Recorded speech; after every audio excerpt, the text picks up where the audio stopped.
Jed, tungkol saan itong panibagong rekomendasyon ng ICI ngayong araw sa Office of the Ombudsman?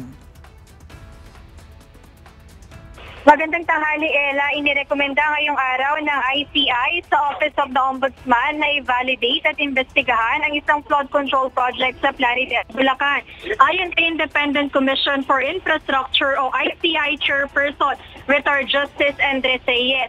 Proyekto ito sa 1st District ng Bulacan sa ilalim ng contractor na Top Notch Catalyst Builders Inc. Base aniya sa report ng Commission on Audit o COA, walang itinayong proyekto sa lokasyon na nakalagay sa approved bid plan.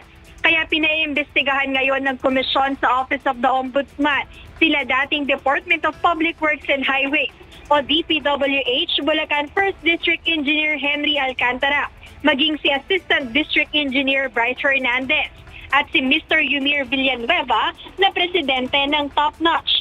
Kaugnay ito ng posible nilang paglabag o violation sa ilang batas gaya ng Anti-Graft at Corrupt Practices Act at iba pa. Bukod sa mga ito, inirekomenda rin nila Justice Reyes na pag-aralan kung may potensyal na paglabag sa Code of Conduct and Ethical Standards for Public Officials and Employees.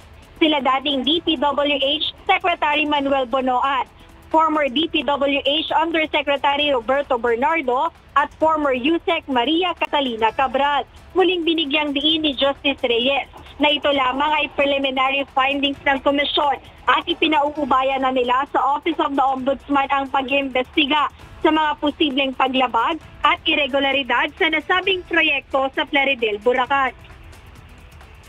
Ella, sa ngayon, nagsasagawa ng press briefing si Ombudsman Christine Remulla kasama si ICI Chairperson Retired Justice Andres Reyes. Kaugnay ito ng panibagong rekomendasyon na isinumete ng komisyon sa Office of the Ombudsman patungkol pa rin sa pag-iimbestiga nila dito sa mga anomalyang nangyari sa flood control project sa bansa. Ayan muna update mula rito sa Office of the Ombudsman. Balik sa inyo, Ella. Maraming salamat, Jed Neresina.